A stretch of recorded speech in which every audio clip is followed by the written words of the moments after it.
సమయం మనం గడిపానని నేను అనుకుంటున్నాను. మా తోటి సేవకుల్లో ఇంకొక సేవకుడు మా మధ్యలోకి రావడం మాకు ఎంతో ఆనందం. నిజంగా అద్భుత రీతిగా దేవుడు ఆయన పట్ల కార్యం చేయడం, ఆయన సాక్ష్యం వినడం మాకెంతో ఆనందం, సంతోషం అనిపించింది. దేవునికి మహిమ కలుగును గాక. అలాగే మరి ఈ అవకాశం ఇచ్చిన నెహెమియా గారికి, మరి అలాగే సామ్యూయల్ గారికి, మరి ప్రవీణ్ పాస్టర్ గారికి నా హృదయపూర్వక వందనాలు. నేను ఎంతోమంది గొప్ప గొప్ప దైవజనులు ఇక్కడ కూర్చున్నారు. ఆంధ్ర చివరన ఉన్నోడికి ఎందుకు అవకాశం ఇచ్చారు అనేది నాకు ఆశ్చర్యం అనిపిస్తుంది. ఆ చివరిలో పారేసిన ఒక చిన్న మొక్క లాంటి అలాంటిది గొప్ప గొప్ప ప్రసంగికులు మంచిగా బోధించేవారు ఉన్నారు. వారికి ఇవ్వకుండా నాకెందుకు సమయం ఇచ్చారనేది నేను కొద్దిగా ఏదో ఫీల్ అయ్యాను అనమాట. అయినప్పటికి కూడా నా సహోదరులు మరి నా తోటి సేవకులు వారందరిని బట్టి దేవునికి కృతజ్ఞతాస్తుతులు చెల్లిస్తున్నాం. అద్భుత సాక్ష్యాలు చెప్పారు, ఇక్కడి నుంచి అద్భుతంగా మాట్లాడారు. నేను కొద్దిగా ఈ 15 నిమిషాల ప్రసంగం అంటే మన వర్తమానంలో ఉన్న వాళ్ళకి లైఫ్లో లేదు. అసలు నిజం చెప్పాలంటే మన వర్తమాన సహోదరులు పాస్టర్లో లైఫ్లో ఉండదన్నమాట. ఇంకా నాకు ఇచ్చింది టైం 15 నిమిషాలు. ఈ 15 నిమిషాల్లో ఎవరి గురించి ప్రారంభించినా కనీసం అరగంట పడుతుంది. అయినా నేను తీసుకోను, నేను టైంను పాటిస్తాను. ఈ 15 నిమిషాల్లో లేదా 10 నిమిషాలు, ఇంకా వీలుంటే 5 నిమిషాలు తగ్గించి అన్నారు ఆయన. నా చెవులో చెప్పారనమాట. ఈ 10 నిమిషాల ప్రసంగము ఏం చేయాలో అనేది నాకే అర్థం కాలేదు. కానీ నా అనుభవంలో నుండి కొన్ని సూచన సలహా మాత్రమే నేను చెప్పదలుచుకుంటున్నా. ప్రసంగం అయితే నేను చేయను.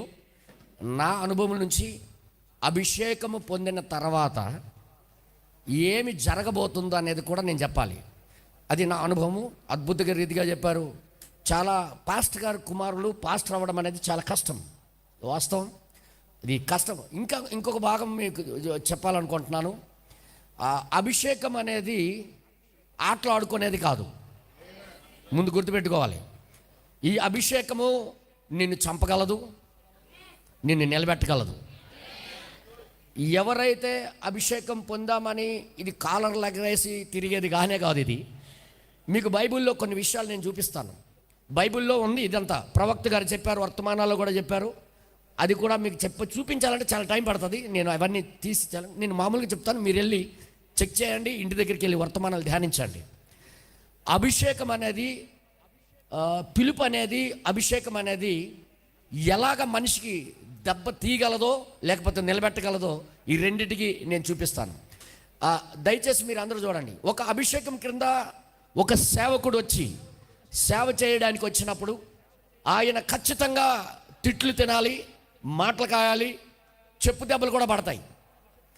అవన్నీ కూడా భరించడానికి రెడీ అయిపోవాలి. ముందే ఆయన మనసును సిద్ధపరచుకోవాలి, తన మనసును తను సిద్ధపరచుకోవాలి. నాకెవరో తింటారు అనుకోకండి. ఎందుకంటే ఈ కాలంలో, ఈ చివరి దినాల్లో సేవ ఎంచుకోవడం అనేది మామూలు విషయం కాదు. ఇంతవరకు జరిగిన సేవ వేరు, ఇక్కడి నుంచి చేసే సేవ వేరు. ఇందాక మార్క్ గారు పాస్టర్ గారు చెప్పారు, ఇంతవరకు చేసిన సేవ వేరు, ఇక్కడి నుంచి చెప్పే వర్తమానాలు వేరు. ఏ వర్తమానాలు అనేది మీరు చూస్తే బైబిల్లో మీరు చూడండి. యెషయా జీవితంలో సేవలో 2 భాగాలు ఉన్నాయి. చాలా సంవత్సరాలు ఆయన సేవ చేశాడు, ఎన్నో విషయాలు ప్రవచించాడు.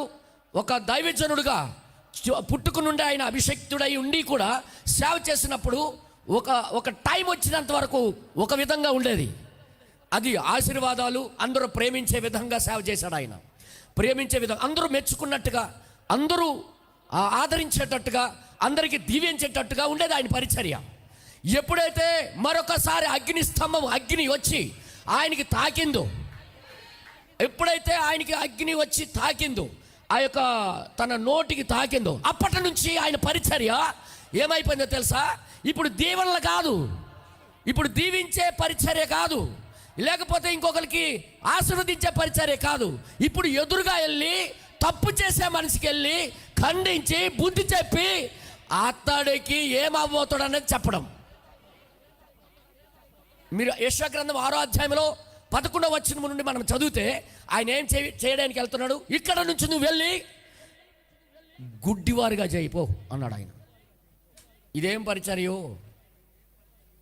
ప్రతి ఒక్కరికి. అందుకే సంఘంలో నేను మరి చెప్తున్నా, ఈ పరిచర్య ఒక అభిషక్తుడు ద్వారా ఈ బలిపీఠం మీద నుండి జరుగుతున్నప్పుడు ముందే సిద్ధపడమని నా తోటి సేవకుడికి నేను చెప్తున్నాను. నువ్వు ఎవరినైతే ప్రేమించావో వాక్యానికి వ్యతిరేకంగా వచ్చినప్పుడు వారికి నువ్వు వ్యతిరేకంగా మాట్లాడవలసిన పరిస్థితి. ఇంతకాలం నిన్ను ప్రేమించారు, ఆదరించారు, కానీ వాక్యానికి విరుద్ధంగా వారు వెళ్ళేటప్పుడు నువ్వు మీరు వాక్యమును తీసి వాళ్ళకి వ్యతిరేకంగా మాట్లాడినప్పుడు వారే నిన్ను ద్వేషించడం ప్రారంభిస్తారు. ఇది వాస్తవం, ఇది బైబిల్లో జరిగిన సంగతి. నేను మరి చెప్తున్నా, ఇంతకాలం ప్రేమించడం ఇకపై నుండి జరిగే పరిచర్య మరి చాలా కష్టకాలంలో మా ప్రవీణ్ పాస్టర్ గారు ఎంచుకున్నారు ఈ పరిచర్య. కష్టకాలం నేను అంటాను, ఇదేమో మంచి కాలం కాదు, నాకు తెలుసు. ఇది రెండో భాగం అనేది చాలా ఇరుకైన పరిచర్య. ఇది ఖచ్చితంగా చెప్పు దెబ్బలు పడతాయి. దాని గురించి ముందే సిద్ధపడిపోవాలి. వాస్తవంగా నేను చెప్తున్నా, మనకి పేరు ప్రఖ్యాతులు కూడా పోతాయి, మన పేరు కూడా బ్యాడ్గా ప్రచారం జరుగుద్ది. అయినప్పటికి కూడా ఈ పరిచర్య క్రింద ఉన్నందుకు సంతోషించాలి. ఈ వర్తమానము ఉన్నట్టుగా తీసుకుని వెళ్ళినందుకు సంతోషించాలి. ఇంకొక విషయం చెప్తాను. ప్రవక్త ఇంకొక మెసేజ్లో ఇంకొక విషయం చెప్పాడు. ఏం విషయం అంటే, అభిషేకం అనేది పోయే అవకాశాలు కూడా ఉన్నాయన్నాడు. ఆ మాట నేను చదవగానే గుండె జారిపోయింది. అది ఏ వర్తమానంలో చెప్పాడో అది కూడా చెప్తాను, ఇంటికి వెళ్ళి ధ్యానించండి. అదేంటంటే విశ్వాసము ద్వారా కార్యాలు చేయుట, విశ్వాసము ద్వారా కార్యాలు చేయుట అనే వర్తమానం ఉంది. అది ఇంగ్లీష్లో, తెలుగులో రాలేదు. అయితే ఆ వర్తమానంలో చెప్పాడు, ఒక నిజమైన దైవజనుడికి దేవుడు అభిషేకించి పంపించినప్పుడు ఆ అభిషేకాన్ని కానీ సరైన బ్యాలెన్స్లో కానీ ఉంచుకోకపోతే, సరైన విధానంలో దాన్ని నడిపించకపోతే, సరైన విధానంలో దాన్ని వినియోగించుకోకపోతే ఆ అభిషేకమే నీకు చంపుతుంది. ఎవరి గురించి మాట్లాడాడు కూడా అది కూడా చెప్తా. ఎవరి గురించి మాట్లాడాడంటే, మొదటి రాజుల గ్రంథం 13వ అధ్యాయంలో ఒక ప్రవక్త అక్కడున్న రాజుకి వాక్యానికి విరుద్ధంగా చేస్తున్న అతనికి గర్దించి చెప్పి బుద్ధి చెప్పుకుని రా అనుకొని చెప్పి పంపించాడు. ఆ బలిపీఠం దగ్గర నిలబడి ఆయన చాలా డేరింగ్గా, చాలా ధైర్యంగా ఆ అభిషేకం క్రింద ఉండి మాట్లాడడం ప్రారంభించాడు. అక్కడున్న అతనికి ఆ చెయ్యి ఎండిపోవడం అనేది జరుగుద్ది. మీరు అదంతా 13వ అధ్యాయంలో మొదటి రాజుల్లో 13వ అధ్యాయంలో ఉంటాయి. మీరు ఇంటికి వెళ్ళి చదవండి. అందులో ఏమంటాడంటే, ఆ అభిషేకము నీ సరైన విధముగా ఆయన నడిపించుకోలేకపోయాడు. అంటే తన పట్ల అది ఉంచుకోలేకపోయాడు. ఎప్పుడైతే ఉంచుకోలేకపోయాడో ఆ అభిషేకము ఆయనకి ప్రాణం తీసింది. ఆ అభిషేకమే తన ప్రాణం తీసింది. అందుకే నేను చెప్తున్నా, ఈరోజు కూడా చాలామంది నిజంగా దైవజనులు అభిషేకించబడిన వాళ్ళే, నేను కాదనట్లేదు. కానీ దేవుడు ఎప్పుడు కట్ చేసేస్తాడో ఎవడికి తెలియదు. వెంటనే తెలియదండా, దేవుడు విడిచిపెట్టాడనే సంగతి కూడా నీకు తెలియకుండా కట్ అయిపోతాం. చాలా బ్యాలెన్స్గా ఉండాలి. అంతే చాలామంది తెలియదు. దేవుడు చాలామందికి వదిలేశాడు, కానీ వాళ్ళకి తెలియదు. వెంటనే తెలియదు. చాలా టైం పడుతుంది. ఒక చెట్టు కొమ్మ నుండి వెంటనే నరికిసిన వెంటనే ఎండిపోదు. అది స్లోగా అది తర్వాత తెలుస్తుంది నాకు వదిలేశాడని. తర్వాత తెలుస్తుంది. అది మాత్రం మనం సేవకులమైన మనము, అభిషేకం పొందిన మనం గుర్తుపెట్టుకోవాలి. హల్లెలూయా. సేవకుడు ఎటు వెళ్ళినా దెబ్బ తగులుద్దని గుర్తుపెట్టుకొని బహు జాగ్రత్త కలిగి, నా తోటి సేవకుడైన ప్రవీణ్ గారికి చెప్తున్నాను, మీ డాడీ ఎంతవరకు నడిపించారు, ఇకపైన భారం నీ మీద కూడా ఉంది. ఇక్కడ నుంచి నడిపించేటప్పుడు సంఘములో కొంతమంది మీకు వ్యతిరేకులు అవ్వచ్చు. అయినప్పుడు కూడా లెక్క చేయకుండా ఈ అభిషేకించబడిన మెసేజ్ తరపున మీరు నిలబడితే మిగతాది దేవుడు చూసుకోబోతున్నాడు. హల్లెలూయా. ఇంకో విషయం తెలుసా, చాలామంది అంటుంటారు, సేవకుడు ఎటెళ్ళినా దెబ్బే. నేను మరీ చెప్తున్నాను, ఎందుకంటే కొంతమంది నాకు పిలుపు ఉంది కాబట్టి నేను సేవకి వెళ్ళిపోతున్నా అంటారు.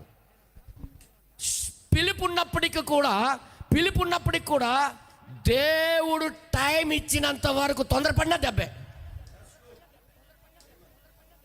మోషేకి చిన్నప్పటి నుంచే పిలుపు ఉంది, అసలు పుట్టిందే ఆ పరిచర్య చేయడానికి, తన తల్లి గర్భంలో పడిందే ఆ పరిచర్య చేయడానికి.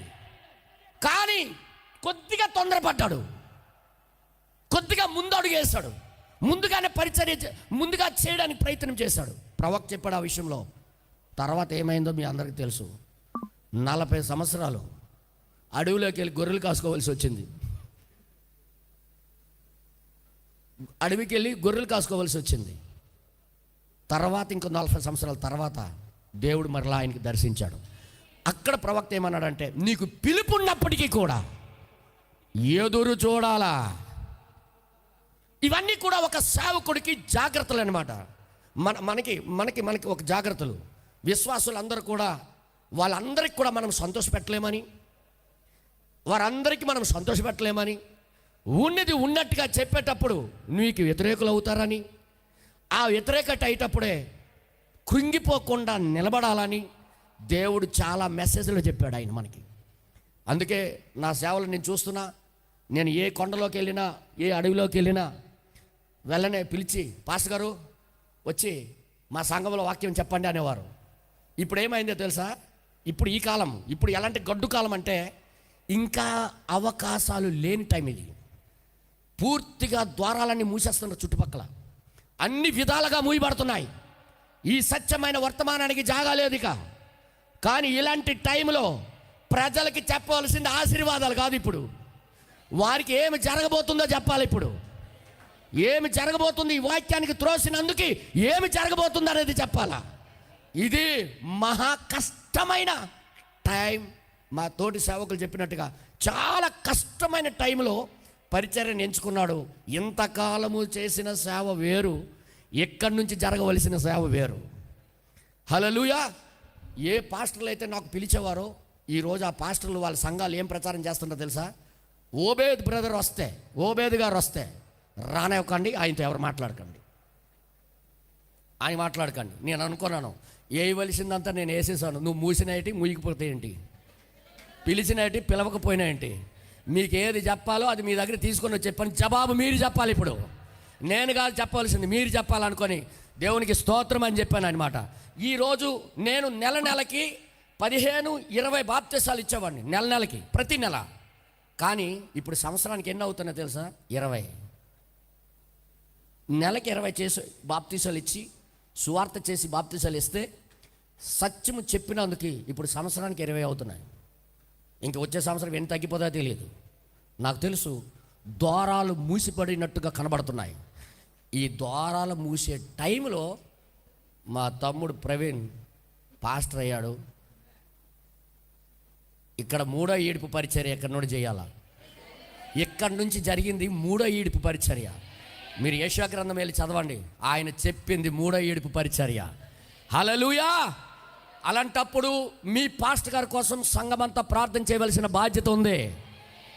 అతడి గురుండి ఇన్ని తట్టుకొని నిలబడాలంటే అది మనిషి వల్ల కాదు. ఇంకా ఇంకొక మాట చెప్తున్నాను జాగ్రత్తండి. సేవకుడిలో 2 భాగాలు ఉంటాయి. ఒకటి అభిషేకమైన భాగం. అభిషేకంలో ఉండేటప్పుడు అలాగ మాట్లాడ్డా, ఆయన చాలా కఠినంగా మాట్లాడతాడు. అలాంటి పాస్టర్ గారే అభిషేకం విడిచిపెట్టిన తర్వాత ఆయన కొన్ని మార్పు మాట్లాడచ్చు. ఏంటి ఇలా మాట్లాడుతాడు మా పాస్టర్ గారు అని ఆయనకు వదిలిపెట్టరాదు. మీరు ఆయన పక్షాన నిలబడాలా. మీ అందరూ తెలుసు, ఏలియా మీద అభిషేకం ఉండేటప్పుడు 400 మంది అబద్ధ ప్రవక్తలకి చంపాడు ఆయన. కానీ అభిషేకం ఆయన నుండి వెడలిపోయినప్పుడు ఒక ఆడదాయి మాట విని పారిపోతున్నాడు ఆయన. మీ అందరికీ తెలిసి విషయం. 2 భాగాలు ఉంటాయి. ఒక సేవకుడికి మానవ భాగం ఒకటి, అభిషేకించబడిన భాగం ఒకటి. ఇదంతా ప్రవక్త చెప్పినవే. మీరు ధ్యానిస్తే మీ సంఘమంతా ఆయన కొత్తగా ఈ రోజు నుండి అభిషేకించబడ్డాడు కాబట్టి మీరు ప్రార్థన చేయాలి, సపోర్ట్ చేయాలి. యవనస్తులకి నేను సపోర్ట్ చేయడానికి నెంబర్ 1 నేను.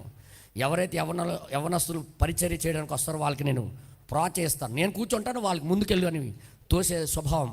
అందుకే యవ్వనస్తుడై ఉన్నాడు, అనుభవాలు బోల్డ్ ఉంటాయి. నాకు 23 సంవత్సరాల అనుభవం, వర్తమానంలో 23 సంవత్సరాల అనుభవం. ఎన్నో చెప్పు దెబ్బలు, ఎన్నో మాటలు, ఎన్నో నిందలు అయినప్పటికి కూడా ఈ వర్తమానం చూసుకుంటుందని నిలబడ్డాను. ఎవరెవరైతే అన్నారో ఈరోజు పతనమై ఉన్నారు. వాళ్ళు ఎవరెవరైతే అన్నారో వాళ్ళందరూ పతనమైపోయారు. దేవుడి పక్షాన నిలబడితే దేవుడు చూసుకుంటాడు ఆయన. ఇంకో మాట చెప్తాను.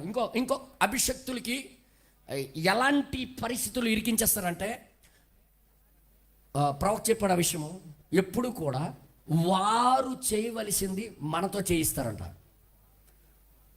ప్రవీణ్ పాస్టర్ గారికి మరీ చెప్తున్నా, మా తోటి సేవకులకి అందరికీ చెప్తున్నా, ఒకరి మీద ఏదో అనాలని ఉందనుకోండి, అది పాస్టర్ గారి దగ్గరికి వెళ్ళి చెప్పి, పాస్టర్ గారు అతను పలానోడు ఇలాంటోడు అని తెలుసా మీకు అని అంటాడు. ఇప్పుడు ఈయన అనవలసిన మాట ఈయన నోటు ద్వారా అనిపిస్తారు. గుర్తుందా మీ అందరికీ? ఇది జరుగుద్ది గ్యారెంటీగా. ప్రవక్త చెప్పాడు ఆ విషయం. ఏం చెప్పాడు? వారి ఇష్టాలను మన ద్వారా జరిగించుకోవాలని చూస్తారు. సంఘములో ఎవరి మాట వినకూడదు, ఏ పక్షం వైపు మాట వినకూడదు. దేవుడు మీకు ఏదైతే ఇచ్చాడో అదే మాట్లాడాలి. ఏదైతే నీకు ఇచ్చాడో దాని పక్షాన నిలబడాలి. సంఘములో 2 వర్గాలలో ఉంటారు. ఒక వర్గం ఆయనకి రైటు, వారి వర్గం అవతల వర్గానికి వాళ్ళది రైట్. కానీ ఈ లిస్టాలు పాస్టర్ గారి ద్వారా మాట్లాడించాలనిపిస్తుంది వాళ్ళకి. కానీ అలాంటప్పుడు కూడా జాగ్రత్త వహించాలి. మీకు అందరూ తెలుసు, బైబిల్లో ఈ 1 రాజులు 13వ అధ్యాయంలో ఒక ప్రవక్త తన కోరిక ఏంటో తెలుసా? ఇక్కడికి నిజమైన దైవజనుడు రాకూడదు, ఈయనకి ఎలాగైనా ఫెయిల్ చేయాలి అనే ఉద్దేశంతో అబద్ధానికి నమ్మేటట్టుగా చేస్తాడు. అబద్ధానికి ఒక అభిషక్తుడు, అభిషేకించబడిన వ్యక్తి ఒక అబద్ధాన్ని ఎలా నమ్మగలిగాడు? అది కూడా మనతో జరుగుద్ది, అది కూడా మన ద్వారా జరుగుద్ది. అందుకే ప్రతి ఒక్కరికి నేను చెప్తున్నా, మా తోటి సేవకులకి, విశ్వాసుల మాటలు వినొద్దు మనం. అలాగని వారి కోసం ప్రార్థన చేయడమే మన డ్యూటీ. అలాగే మీ దగ్గర కూడా ఇలాంటి భావాలు వస్తాయి. వాళ్ళ ఇష్టాలు మన ద్వారా జరిగించడానికి, మన ద్వారా పని చేయించడానికి ఎన్నో చెప్తారు. అవన్నీ వినకూడదు. ప్రార్థనలో పెట్టి ప్రభువా సత్యమేదో అదే జరిగించనుకొని మనం సమర్పించి నడిపించుకోవలసిన బాధ్యత మన మీద ఉన్నది. ఆ విధంగా ప్రవీణ్కి దేవుడు కాపాడుతాడని నమ్ముతూ ఈ సమయానికి మరలా దైవజనులకి సమర్పిస్తున్నాను. God bless you all.